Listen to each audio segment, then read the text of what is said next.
मित्रों नमस्कार, ट्रेडिंग पाठशाला में आपका हार्दिक स्वागत है। मित्रों आज हम लोग शेयर मार्केट में कैरियर से रिगार्डिंग बातें करेंगे। यदि आप शेयर मार्केट या फाइनेंस सेक्टर में अपना कैरियर बनाना चाहते हैं तो सेबी के अंतर्गत आने वाली संस्था NISM के द्वारा आयोजित एग्ज़ाम को आपको क्वालिफाई करना होगा। NISM कई एग्ज़ाम कंडक्ट कराता है।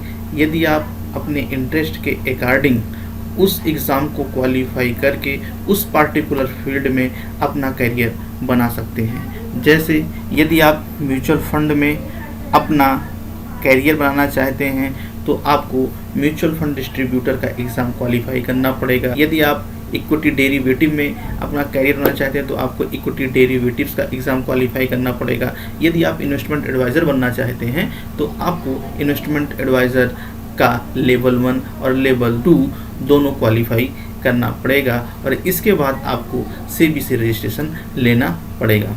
तो आइए हम लोग सब चलते हैं NISM की साइट पे, जहाँ पे हम लोग देखते हैं कि NISM जो है कितने प्रकार का एग्ज़ाम कंडक्ट कराता है और एग्ज़ाम का ड्यूरेशन क्या होता है, इसकी फ़ी क्या है और इसमें कितने क्वेश्चन पूछे जाते हैं और इसमें नेगेटिव मार्किंग कितना होता है और इस सर्टिफिकेट का वैलिडेशन कितना टाइम का होता है। जैसा कि आप देख रहे हैं आपके सामने जो है ये NISM साइट का जो है इंटरफेस है।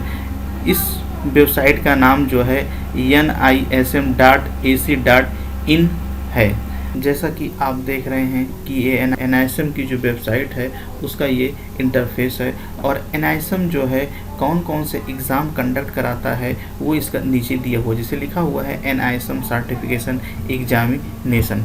तो आप देख रहे हैं कि पहले नंबर पे जो है लिखा हुआ है करेंसी डेरिवेटिव सर्टिफिकेशन एग्जामिनेशन।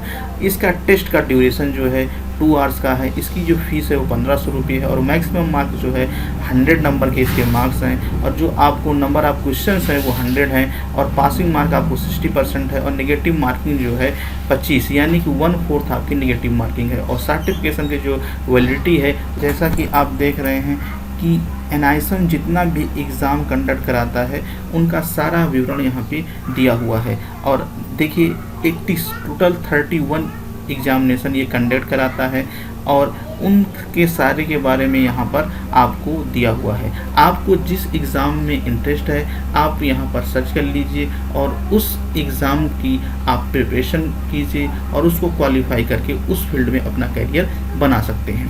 तो अब हम लोग चलते हैं, ये देखने की कोशिश करते हैं कि अगर हमको फॉर्म भरना होगा तो हम लोग कहाँ पे जाके इसका फॉर्म भरेंगे। तो जैसा आप देख रहे हैं कि यहाँ पे लिखा हुआ है रिलेटेड लिंक्स।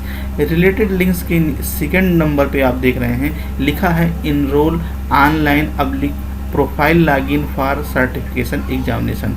आपको इस पर क्लिक करना है। जब आप इस पर क्लिक करेंगे तो ये कुछ इस तरह का इंटरफेस खुल के आएगा। आप देख रहे हैं यहाँ पे लिखा है ईमेल एड्रेस या पासवर्ड।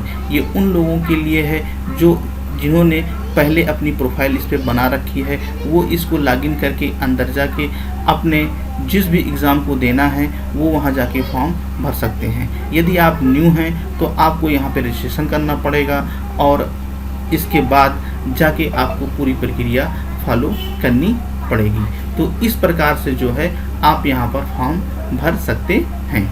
अब बात आती है कि NISM एग्ज़ाम की प्रिपरेशन कैसे किया जाए। तो सबसे पहले अगर आप NISM एग्ज़ाम की प्रिपरेशन करने जा रहे हैं, आपको जिसमें इंटरेस्ट है, सपोज दैट मान लीजिए कि आपको रिसर्च एनालिस्ट में इंटरेस्ट है और आपने रिसर्च एनालिस्ट का फॉर्म भरा हुआ है, तो उसकी प्रिपरेशन आप कैसे करेंगे। सबसे पहले आप उसका सिलेबस देखेंगे। सिलेबस देखने के बाद आपको जो है प्रीवियस ईयर का जो है क्वेश्चन पेपर आप देखेंगे और क्वेश्चन पेपर में आप देखेंगे चैप्टर से कितने क्वेश्चन पूछे जाते हैं और तीसरा आपको ये देखना है चैप्टर वाइज मार्क्स का वेटेज कैसा है, क्योंकि अलग अलग चैप्टर का जो है मार्क्स का वेटेज अलग अलग होता है। किसी चैप्टर से 8 नंबर के क्वेश्चन आते हैं, हो सकता है कि इस चैप्टर से 2 नंबर के क्वेश्चन आ रहे हैं। तो इस तरह से आपको आइडेंटिफाई करना है कि कौन सा चैप्टर ज़्यादा इम्पॉर्टेंट है, उसको आपको ज़्यादा वेटेज देना है, और कौन सा चैप्टर कम इम्पॉर्टेंट है और उससे मार्क्स कम आते हैं उनको वेटेज कम देना है। इस तरह से अपने तैयारी आप करेंगे।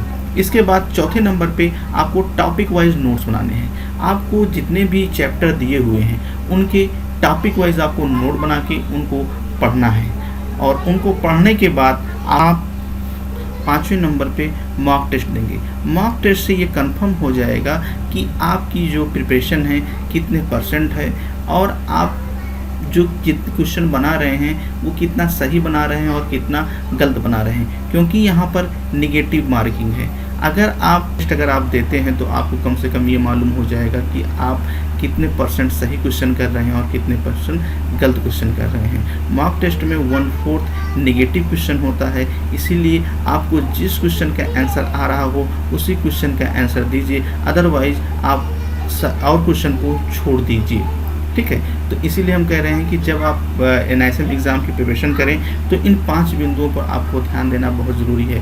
पहले तो आपको सिलेबस देखना है, सिलेबस देखने के बाद प्रीवियस ईयर्स के क्वेश्चन देखने हैं, और क्वेश्चन में ये देखना है कि किस टॉपिक से किस तरह के क्वेश्चन पूछे जा रहे हैं और किस टॉपिक को ज़्यादा वेटेज दिया जा रहा है।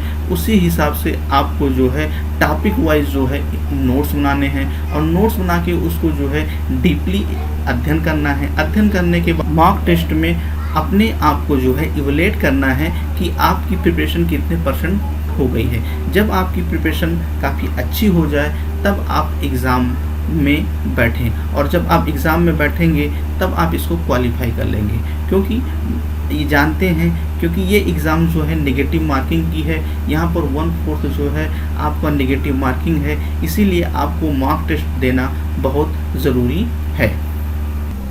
अब हम बात कर लेते हैं कि इन्वेस्टमेंट एडवाइज़र लेवल में जो है 1 में किस तरह के क्वेश्चन आते हैं, उनको हम लोग देखने। जैसे आपके सामने दिया हुआ है कि gratuity in the hands of a government employ is fully exempted from tax. ये ट्रू है या फॉल्स? तो ये आपका ट्रू है, तो आपको यहाँ पर जो है ट्रू पे आपको निशान लगाना है। इसके बाद अब हम लोग दूसरा क्वेश्चन देखते हैं। जैसे आपको आगे जो है डैश डैश दिया हुआ है, इसके बाद लिखा हुआ है is an example of indirect tax. अब आपके सामने जो है 4 तरह के आंसर दिए हुए हैं। इन चारों आंसरों को आप पहले पढ़िए और इसके बाद देखिए कि कौन सा इनडायरेक्ट टैक्स का एग्जाम्पल है। तो पहला है GST, दूसरा है इनकम टैक्स, तीसरा है वेल्थ टैक्स और चौथा है नॉन ऑफ द एबव। तो इसका जो सही आंसर होगा वो GST होगा। देखिए यहाँ पे एक्सप्लेनेशन भी दिया हुआ है। Indirect tax is levied on goods and services rather than on income और प्रॉफिट। एग्जाम्पल GST या excise duty. Direct tax are paid in entirely by the tax payer directly to the government. Example income tax. तो इस तरह से आपको देखना है कि आपको जो है पहले प्रश्न को पढ़ना है, प्रश्न को पढ़ने के बाद जो उसमें 4 आंसर दिए होते हैं उसको पढ़ना है, और आपको जब कंफर्म हो कि यही आंसर सही है तो उस पर आपको सही का निशान लगाना है। अगर आपको लगता है कि आपको ये समझ में नहीं आ रहा है तो आपको इसको छोड़ देना है।